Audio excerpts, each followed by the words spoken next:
So the story of America's terror war in Somalia in the 21st century is as tragic as it is ignored. Somalia had been a communist country, and after the fall of the Soviet Union in 1991, the country was basically split apart into warring factions.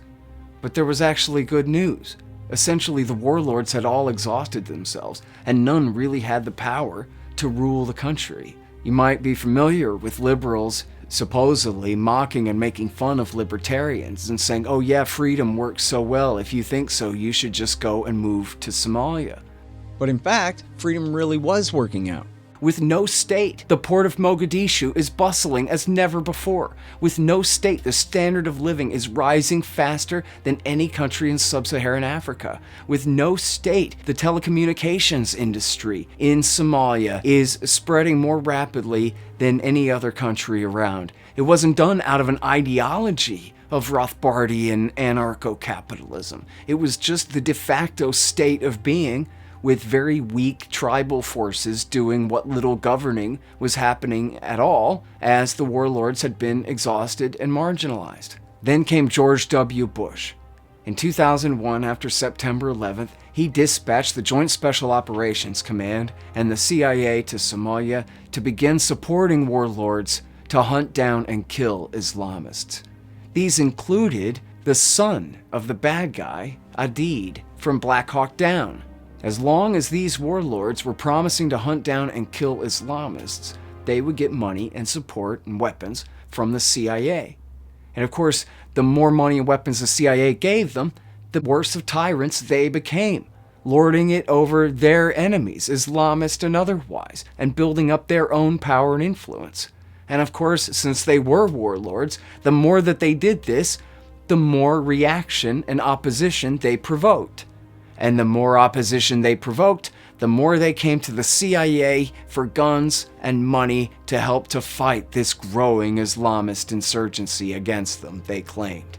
This culminated in 2005, with 13 disparate groups finally joining together to create essentially a rudimentary government they called the Islamic Courts Union, quite literally a union of 13 groups. As Randolph Bourne said, war is the health of the state.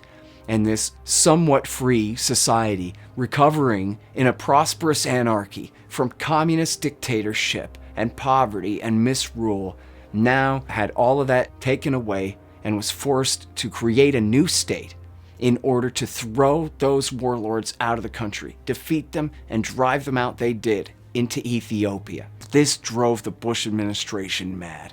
And in Christmas 2006, they supported the Ethiopian invasion of Somalia. Special Operations Forces participated in their C-130 gunships. CIA officers were on the ground participating in the rendition for torture of numerous Somalis, including at least one American citizen who was caught up in it. And the Ethiopians, who are a Christian country and historical adversaries of the Somalis next door, came in and committed massive war crimes, rapes and murders and atrocities against the civilian population of Somalia, with full American support the whole time. Now, according to the Washington Post, at the time, there were 3 suspects wanted for questioning by the FBI for their alleged roles in the Africa Embassy attacks and the attack on the USS Cole. And these were attacks from before the September 11th era, when the Justice Department and the FBI were still investigating and treating these terrorist attacks as crimes. And so 3 men wanted for questioning became the pretext for a war, for America to support this Ethiopian invasion, which turned the country upside down and reversed all the gains in the standard of living that had been made in their short era of liberty and prosperity. The consequences of this for the people of Somalia have been absolutely devastating. One terrible part of the war in Somalia was the famine that hit the country in the spring of 2013. FuseNet, the Famine Early Warning System, a group supported by the United States and the United Kingdom, reported that 250,000 Somalis had starved and died in the famine of 2010 through 12. Now, the drought had hit all of the Horn of Africa, Somalia, Eritrea, Ethiopia, and Kenya were all hit. But it was the Somalis who starved to death, and that was because of America's war. It was the chaos of the war that had completely disrupted the economy in the country and all of the food distribution systems.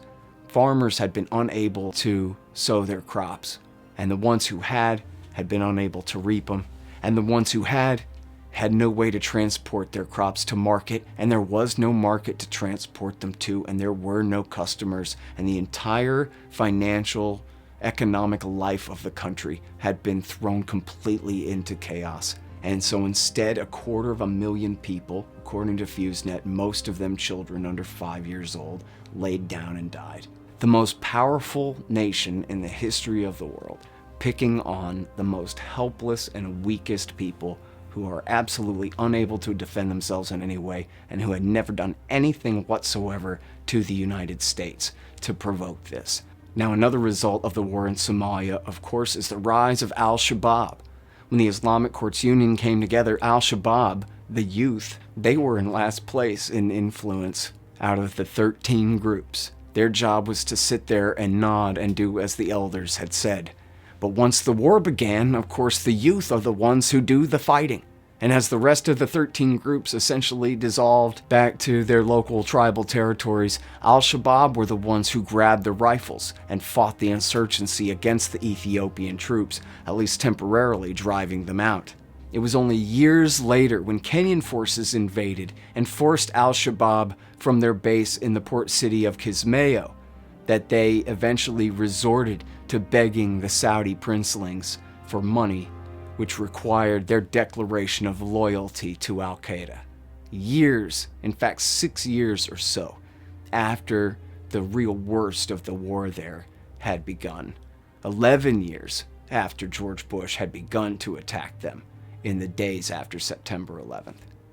Then in 2008, as time was running out on the Bush administration, Condoleezza Rice made a deal with Sheikh Sharif, who had been the leader of the Islamic Courts Union, that in fact he could be the president after all, just as long as it was within the form of the transitional federal government that the US and UN had created for them.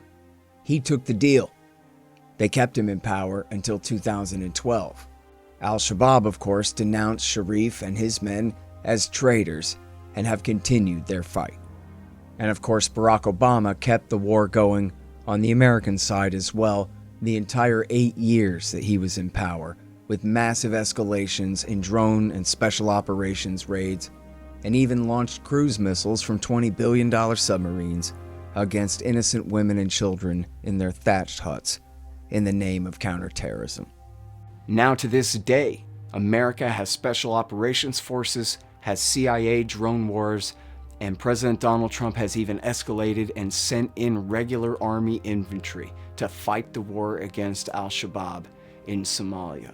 According to the Washington Post, when Donald Trump complained to his former Secretary of Defense, James Mattis, "Why are we in Somalia? Why do we care who wins in Somalia?" James Mattis told him, "We're trying to prevent another Times Square attack," as though that was the result of action by Somalis, and that America's continued fighting in Somalia should just somehow be assumed to be preventing attacks like that from taking place in this country.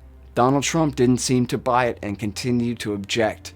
But according to the Washington Post, James Mattis told him, "You have no choice." Check out my writings at antiwar.com, my show at scotthorton.org, the Libertarian Institute at libertarianinstitute.org, and my books, Fool's Errand, Time to End the War in Afghanistan, and Enough Already, Time to End the War on Terrorism, at enoughalreadybook.net.